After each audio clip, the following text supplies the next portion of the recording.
hablar de cómo podemos estudiar el crecimiento y decrecimiento de funciones reales de variable real. El crecimiento y decrecimiento de funciones está determinado por cuál es el signo que tiene una derivada, ¿no? Una función se define como creciente cuando f de x más h es mayor que f de x, ¿no? Con h un número estrictamente positivo. Por lo tanto, si aquí yo tengo x sub 0 y aquí tengo x sub 0 más h, f de x sub 0 y f de x sub 0 más h tienen que estar en esta relación. Uno tiene que ser mayor que el otro. ¿Cómo se traduce esto? Como la derivada se definía como el límite cuando h tiende a 0 de f de x más h menos f de x partido por h, si f de x más h es mayor de f de x, f' de x tendrá que ser positiva en el caso de que nosotros tengamos una función creciente. ¿Vale? Con lo cual, tenemos que las funciones decrecientes se comportan de manera inversa. Es decir, si yo tengo una función decreciente, es decir, una función que tiene este comportamiento, resulta que f de x sub 0 más h va a ser menor que f de x sub 0, siendo h un número estrictamente positivo. Es decir, que si yo tengo aquí x sub 0 y aquí x sub 0 más h, el valor de f de x sub 0 estará por encima del valor de f de x sub 0 más h. Y eso implica que si tenemos en cuenta la misma definición de antes de derivada, como límite cuando h tiende a 0 de f de x más h menos f de x partido por h, esta derivada nos va a dar negativa. Es decir, que la condición para que una función sea decreciente es que en un punto x sub 0 es que la derivada sea negativa, ¿no? Entonces, ¿qué tenemos relacionado con esto? Pues relacionado con esto tenemos el tema de los máximos y los mínimos. Es decir, que si yo tengo una función creciente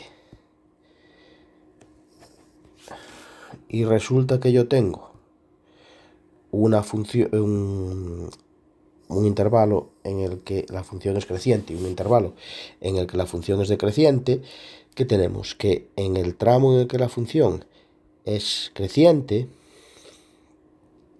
aquí la derivada es positiva, ¿vale? Y en el tramo en el que es decreciente, la derivada es negativa. ¿Qué pasa aquí justo? Pues lo que pasa aquí justo es que si tenemos un cambio de positivo a negativo, f' de x sub 0 será 0 si esto implica que en x sub 0 tenemos un posible máximo. Y digo posible máximo porque ese punto puede no pertenecer al dominio. ¿Qué hacemos para comprobar que es un máximo? Pues el máximo se comprueba o se verifica que es un máximo en función de cuál sea el valor de su segunda derivada. Es decir, nosotros tenemos un máximo si, es decir, se confirmamos el carácter máximo cuando ¿qué? Cuando la segunda derivada en ese punto es negativo. Para los mínimos pasa lo mismo. Es decir, el mínimo también tiene derivada 0, pero la confirmación de que se trata de un mínimo, confirmamos el carácter mínimo, si, también en función de la segunda derivada, si la segunda derivada en ese punto toma un valor positivo. Vamos a verlo con un caso práctico. Me dan una función polinómica y me dicen que estudie los intervalos de crecimiento y decrecimiento y máximos y mínimos. Vale, cuando yo tengo que estudiar crecimiento y decrecimiento y máximos y mínimos de una función polinómica, que en este caso me decían que era x al cubo menos 3x más 2, lo primero que yo tengo que hacer es calcular su derivada. Entonces tengo que derivar esta función y en este caso me da 3x al cuadrado menos 3. Vale.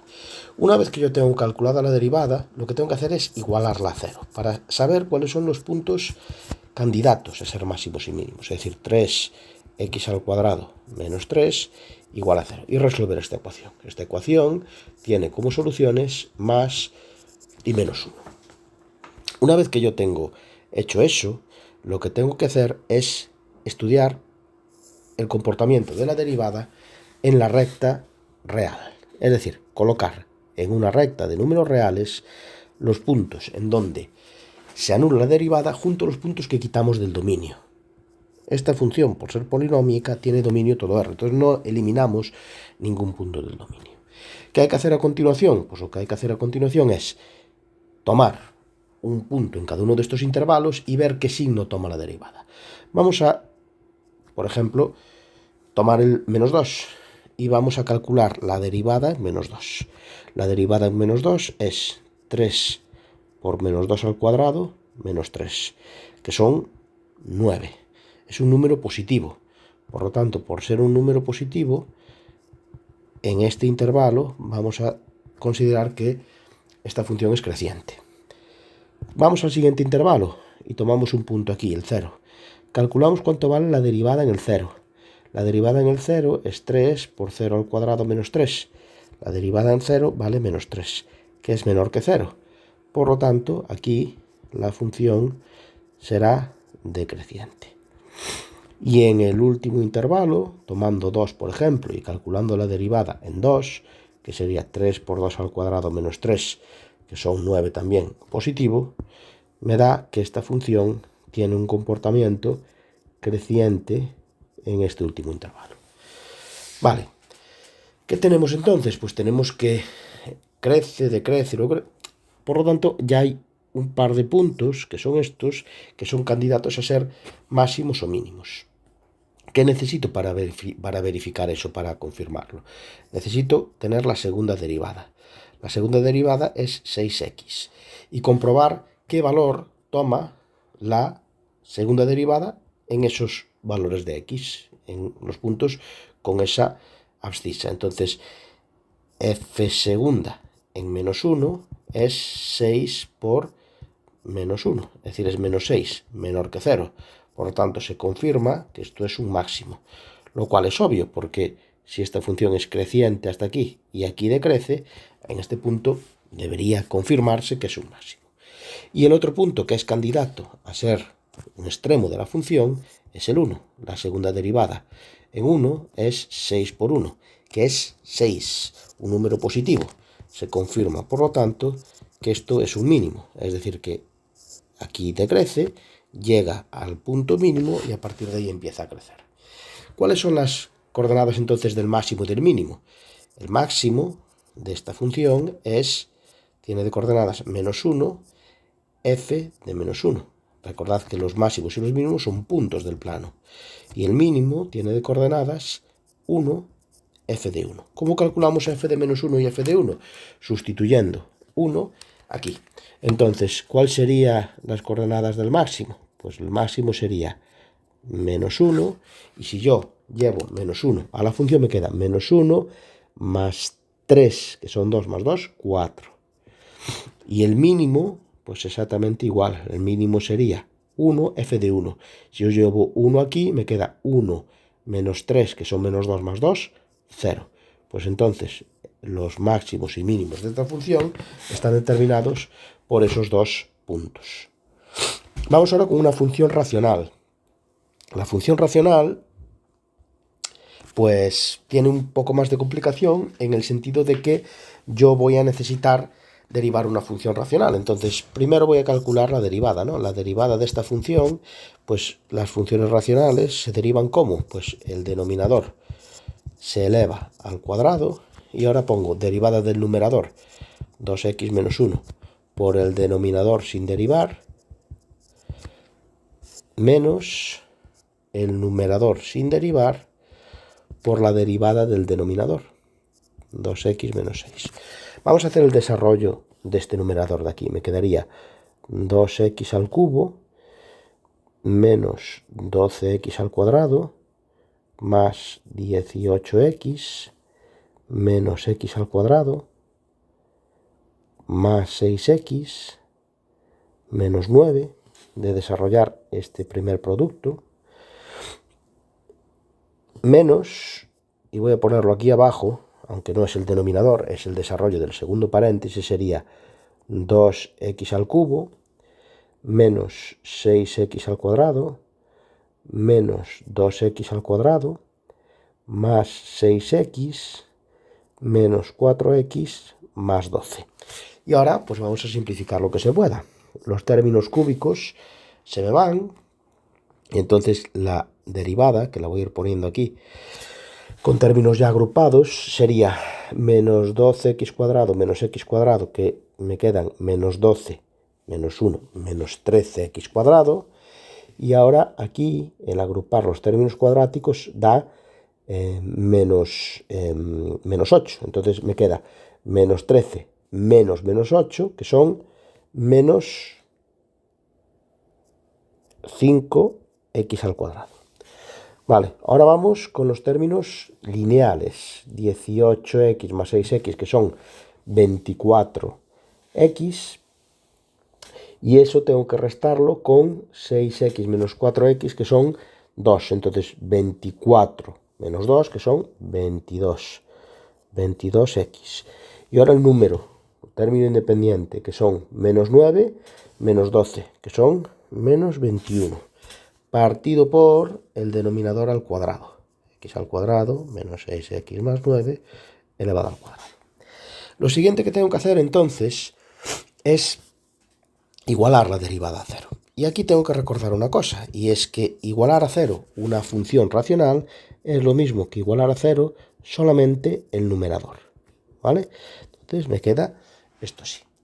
¿Cómo sería la solución para esta ecuación de segundo grado? Pues sería menos b, menos 22, más menos, raíz cuadrada de b al cuadrado, menos 4, por a, menos 5, por c, menos 21, y partido por 2a, que son menos 22, más menos, pues vamos a hacer esa operación, 22 al cuadrado, menos 4 por menos 5 por menos 21, 22 al cuadrado, menos 4 por menos 5 por menos 21, que da raíz de 64, que son 8, partido por menos 10. Y entonces aquí tengo dos soluciones. La primera sería con el signo negativo, que son menos 30 entre menos 10, que es 3. Y la segunda con el signo positivo, que son menos 22 más 8, partido por 10, que son, partido por menos 10, que son 14 décimos, que yo puedo simplificar y me queda 7 quintos, ¿no? Que es 1,4, ¿vale? Para luego saber dónde tengo que representar eso. Vale, ¿qué es lo que vamos a hacer entonces ahora? Pues lo que vamos a hacer es representar en la recta estos puntos 1,4 y 3, y hay que añadir los puntos que yo quito del dominio de la función. La función esta, que es una función racional, tiene un dominio que es todo R, excepto los puntos que hacen 0 el denominador. Entonces, antes de hacer o determinar el problema, yo tengo que calcular el dominio de la función racional, porque necesito colocar esos puntos en la recta en la que yo estudio crecimiento y decrecimiento.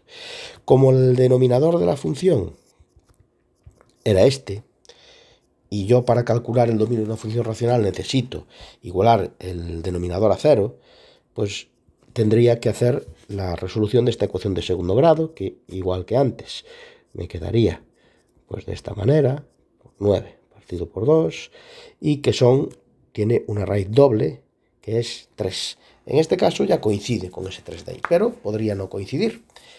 Vale, esto tiene una implicación importante, y es que el 3, aunque haya un cambio de crecimiento y decrecimiento por no pertenecer al dominio, ya no va a poder ser máximo o mínimo, ¿eh? Entonces, aunque haya un cambio de crecimiento, no será ni máximo ni mínimo.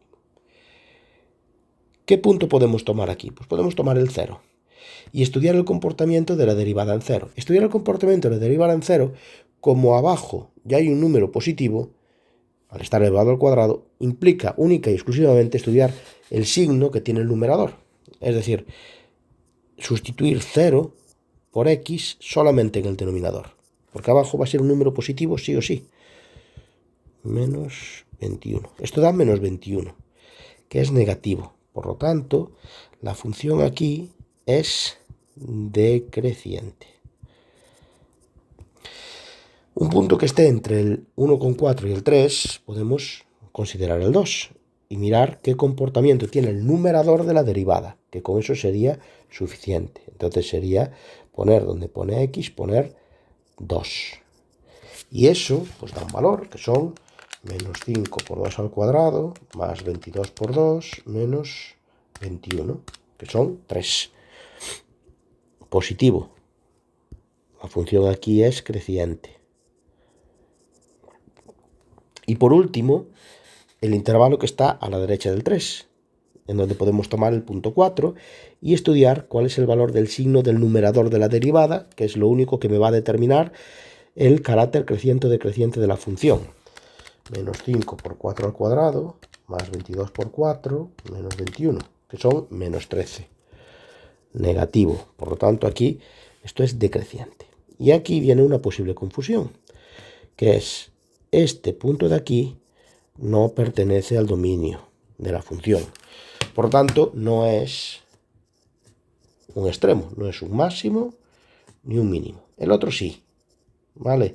Que habría que confirmarlo de cualquier manera. Aquí lo que tengo es una función decreciente que llega a su punto mínimo y a partir de ahí empieza a crecer. Entonces, pues en principio, x igual a 1,4 debería ser la abscisa de un mínimo. ¿Cómo confirmaríamos eso? Pues calculando la segunda derivada de la función y sustituyendo en la segunda derivada 1,4 y verificando que me da un valor positivo. Esa sería la confirmación de que se trata de un mínimo. Y por último, el mínimo es un punto del plano. Y como es un punto del plano, tiene dos coordenadas. La primera, 1,4 o 14 décimos o 7 quintos. Y la segunda, el valor de la función, que sería la coordenada y o la ordenada de ese mínimo, en segundo lugar, para darle a ese mínimo pues carácter de punto en el plano y no simplemente una abscisa determinada.